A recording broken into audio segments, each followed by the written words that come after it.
Procrastination.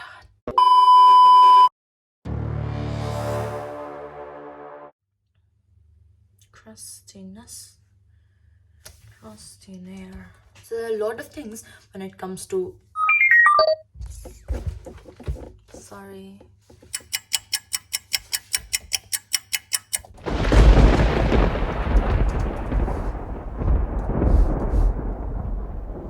Right?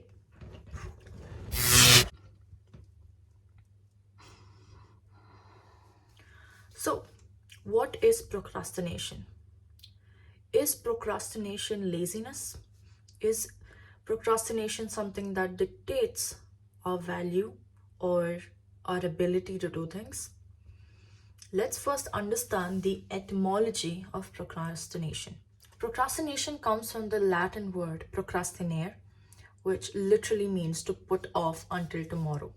The prefix in this word is pro, which means forward, and the other word is crassinus, which means off tomorrow. So it is basically putting things off until tomorrow. So, in any way, procrastination does not define our ability to do things. It is literally a habit or an urge to put things off until tomorrow. It could be because of multiple different reasons. It is often seen as laziness.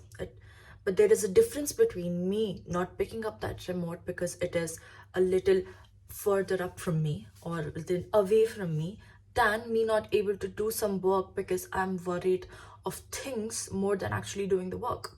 Because I'm worried about what would happen, because I overanalyze things, because I'm not able to start because of the things that I'm not able to stop thinking about, because of me evaluating if I can reach the standard that I put up for myself. It is basically about how your negative emotions take precedence than it just being labeled as laziness.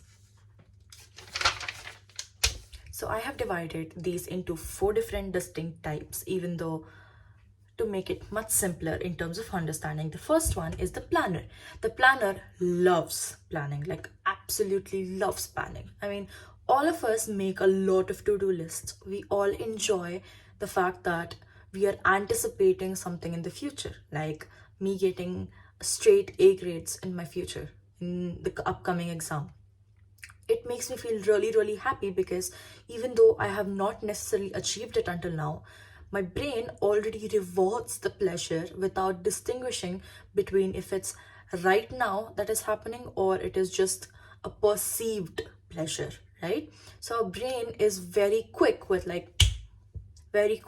actually releasing the dopamine, right?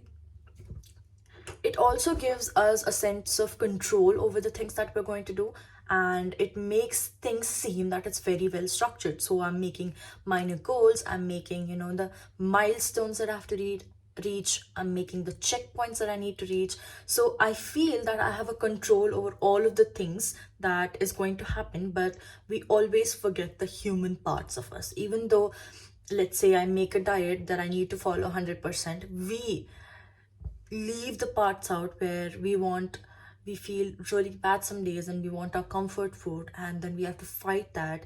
We have a lot of cravings, and then we have to fight that as well. So there are a lot of things when it comes to, so you already know what way you're going to move forward with. So it just makes your path much more clear. So it also complements the Kidlin's law, which states that a problem written down is already half solved. So it just gives you this sense that, okay, if I just write it down and put it on paper in a very well structured manner, even it can be followed through the same particular manner. The second is the productive one. So, procrastination basically deals with the immediate gratification, which means that, again, I have said this before, I'll say this again, our perception of time is absolutely fucked. We like the immediacy of things rather than us thinking about long term or future things.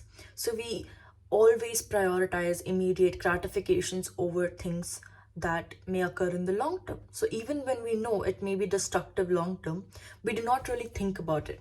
It's like me saying that I have a pizza in front of me and I can just have a slice of pizza right now, versus me thinking that, 2 weeks from now, I will still have a pizza in front of me and I'll eat it. I'm closer to the feeling of having the pizza in front of me right now. That makes me very much closer because I can actually smell it. All my, sense organs are actively engaged. I can actually taste the very tasty pizza, right? So I will not think about the fact that 2 weeks from now I would have the same feeling, because I'm having it right now. I'm more connected to my present than I'll be connected to my future. We have 10 different things that we need to achieve in a single day, but there are only 3 things that are at most important that I need to do it. It's like my non-negotiable every single day. But what I do is I do these 7 things that I can think of out of those 10 things. Even though I have been productive throughout the day, I have not done my 3 non-negotiables. So that literally means that even though you were productive in the entire day, you still missed out on the things that you actually had to do. This also avoids a certain type of burnout because you're no longer, chasing this perfectionist version of you. But still, you're chasing behind this false sense of productivity when actually you have not done anything towards your goals. The third one is arousal. The word arousal has a very sexual connotation, but here arousal is supposed to mean alertness. Arousal means the activation of the autonomic nervous system, which is basically it gives you physiological and psychological alertness, or it basically prepares you for the action of fight or flight. It basically prepares you for all the things that you need to be doing, right? So arousal here can help in terms of motivation. It can help as the drive.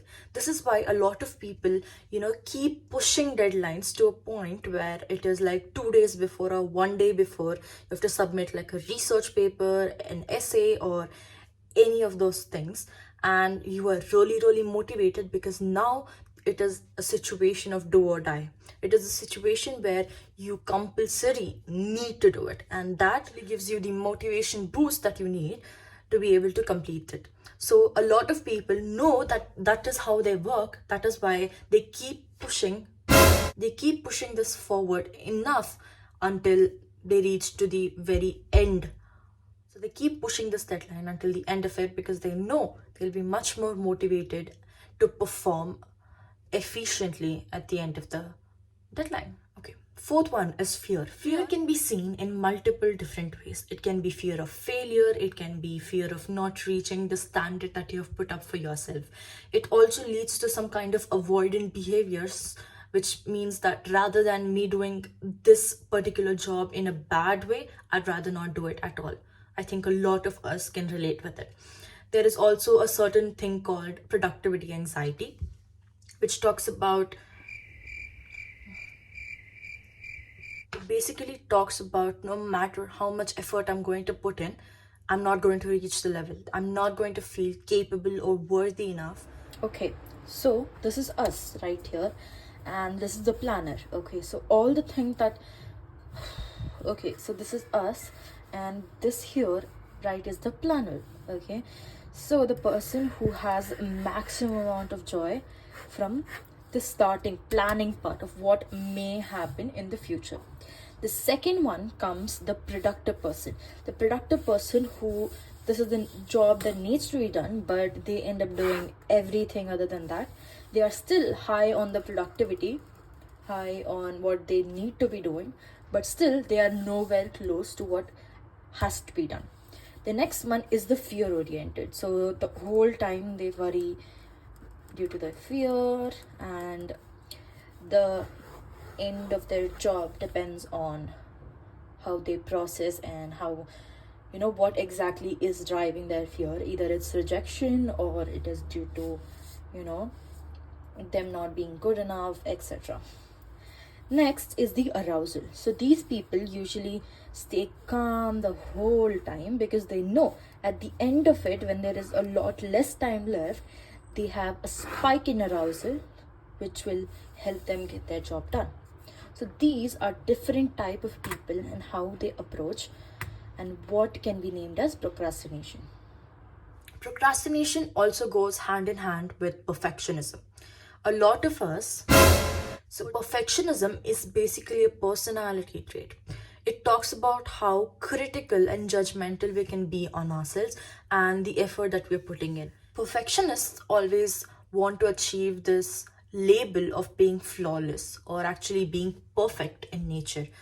So they always set these unrealistic standards for themselves and they are not able to reach it because they are again unrealistic. They are not seen based on where I stand right now and where I can reach and what are the efforts that I need to put in. But it is just that setting yourself for such high standards that either first thing, you do not start the action at all because you are so scared that you will not be able to finish in time. Or second thing, that you will start but you will try so hard to be able to achieve the goals that at one point of time that you're so burnt out that all of your effort just drastically drops down.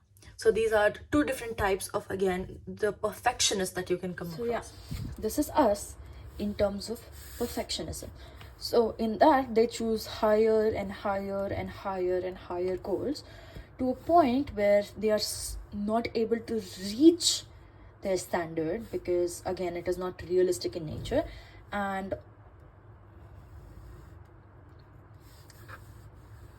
their effort drastically goes down and somehow they end up doing it, but they are not happy with their result. The second one comes with the person who is really worried and really avoidant about not being able to, doing good enough, because this is their standard. They want to reach here. This is what they want to do and they want to continue it so they can reach their goal from here rather than from here. But if they did it normally, they would have probably been in the same path and they would have completed it. But because they are ruminating so much, because they are thinking so much, because they are not able to understand what they are feeling, it slowly starts depreciating to a point where when the time ends, they are actually much worse than where they started. So there's discrepancy of this much, and yeah, they didn't even reach their goal properly and they aimed for something but they are completely different. But who has actually set up these standards? These standards are always seen to be something from our own mind, something that we are trying to, push our own limits. Something it is just a reflection of the society or sometimes even the internet about how people want progression to look like. If I'm losing weight, I need to lose this much amount of weight at this much amount of time. And they are no longer talking about how women's body work versus how men's body work, about how individual person's body works and how their metabolism, the way they store fat, everything is ignored and the only thing that is chased is the number on the scale. So it is no longer about being toned, about being healthy, or having a muscle mass that supports functionality in general. It is about how jacked I can look, how many likes I can get through Instagram, and it is no longer about us. It is no longer about how I feel inside. It is again about the things that how we perceive us in front of the society, how we want us to showcase ourselves in front of the society. So this is also a reason why perfectionism goes such hand in hand with procrastination, because most perfectionists do not want to start until they are 100% ready. But are you ever 100% ready? No, because we as humans can never be perfect. But when we are constantly setting ourselves for these type of standards, it gets really hard to even do the most small tasks ever because you want every single thing to be perfect. So there was this one quote that I heard in or I read in one of my business studies. Even though it is kind of unrelated, it is something that stuck to me, which basically suggests about how managers work and how delegation works. And it quoted that a manager who tries to manage everything ends up managing nothing. So it is about how this just shows, the type of micromanaging that can be involved if we start to try to control every single thing in our life, which is not possible. Even the things that needs to be done, even though it is highly structured, we have to make room for things that come at an instant, for the creativity that hits so suddenly that you're like, okay, maybe I'm going to change my whole plan to go forward with this, because we are again human in nature. We cannot live around calculated, systematic, predicted things. If we are human, things that happen will not be always something that we have expected to happen. This is why, rather than treating procrastination or perfectionism as a bad thing, which it is, right? If it's stopping you from actually achieving the things that you need to achieve, or the taking action on the things that you already need to have taken action long back, again, the time that has gone will not come back. But it is no longer about it's bad and I want to hate myself over it because it's bad. It is no longer about it.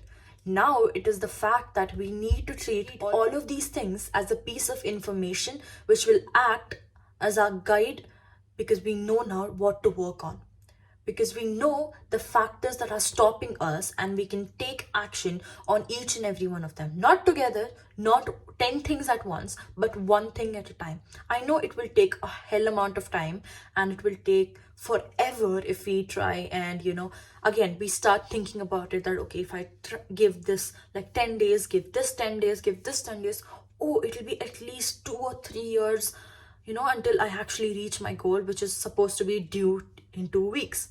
So it is not about something that needs to be, seen and taken care of right now. It is something that we have to do because we want to build ourselves for the future. We have to build ourselves into this human that we look forward to, into this human that we look up to.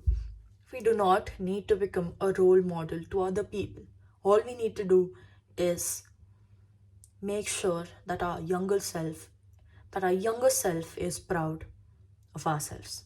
And remember, this is the youngest you will ever be. This time, this day, at this very exact moment, this is the youngest you will ever be. So, not just criticize yourself because you have some bad habits, have the amount of compassion, but also make sure that you're working on things that needs to be worked on. Do not just label it as something that is bad, something that, I'm a failure, something that will never happen. All of these perfectionism traits come from all of these other things. It comes from the person who is a planner, a person who is trying to be productive but is not able to understand where to start from, a person who only waits until he gets the drive or somebody to push him in that particular moment, or somebody who is just motivated by sheer failure or motivated by just fear. Any of these standalone is not healthy. So you need to be able to understand that we as humans need to balance everything, even though it will never be 50-50 balanced or will never be equally balanced. We as humans are always in a race of looking for the equilibrium. So, all we need to do is have some compassion for ourselves and work on ourselves and make sure we turn into the best versions of ourselves. It won't happen in a day, but it will happen. All you need to do is take the first step and keep on taking the steps.